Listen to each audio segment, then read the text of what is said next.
మన అద్దంకిలో ఒక మంచి లైబ్రరీ పెట్టమని అడుగుతా ఉన్నారు. ఈ సందర్భంగా అద్దంకి నియోజక ప్రజలకి ఓ మాట ఇస్తా ఉన్నాను. ఖచ్చితంగా రాబోయే రోజుల్లో బాబాసాహెబ్ అంబేద్కర్ జయంతిగా, ఎందుకంటే అందరూ కూడా నాలెడ్జ్ అనేది ఉండాలి. కంపల్సరిగా రాబోయే రోజుల్లో పిల్లలకి నాలెడ్జ్ ఉండాలి. ఇందాక పెద్దలు మాట్లాడుతూ కూడా అక్కడ కూడా చెప్పడం జరిగింది. దాదాపు అతిపెద్ద లైబ్రరీ లండన్లో ఉంటే దాంట్లో 2-3 మాత్రమే ఎక్కువ సమయం గడిపి ఎక్కువ పుస్తకాలు చదివిన వ్యక్తుల్లో బాబాసాహెబ్ అంబేద్కర్ గారు ఒకరు. ఇందాక కూడా మన వాళ్ళు చెప్తా అన్నారు, అందరూ కూడా బుక్ నాలెడ్జ్ ఉండాలి. పుస్తకాలు చదవటం మానేసాం, అందరూ టీవీలు చూస్తా, టీవీలతోటి ఇతర వాటితో కాలక్షేపం చేస్తున్నాం. పుస్తకం నాలెడ్జ్ అనేది ఉంటే కనుక చాలా మంచిది అన్నారు.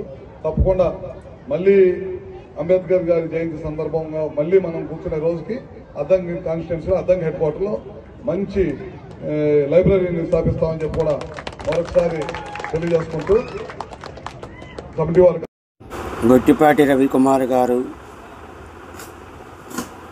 అద్దంకి గ్రంథాలయం శాంక్షన్ చేస్తున్నందుకు మా తరపున మరియు మా మిత్ర బృందం తరపున ధన్యవాదములు.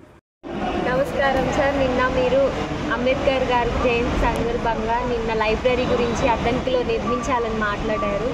అది చాలా హ్యాపీగా ఉంది. ఎందుకంటే మీరు విద్యార్థుల కోసం ఆలోచించి వాళ్ళని ప్రోత్సహించి ఫ్యూచర్ జనరేషన్స్కి ఒక లైబ్రరీ అనేది ఉంటే మన అద్దంకిలో ఎలాంటి చదువు లేకుండా ఉండేవాళ్ళు కాకుండా అందరూ ప్రతి ఒక్కళ్ళు చదువుకొని మంచి భవిష్యత్తుతో ఉంటారని మీరు ఆలోచించారు. అది ఆ ప్రోత్సాహన చాలా ఆనందకరంగా ఉంది సార్. చాలా thank you so much sir.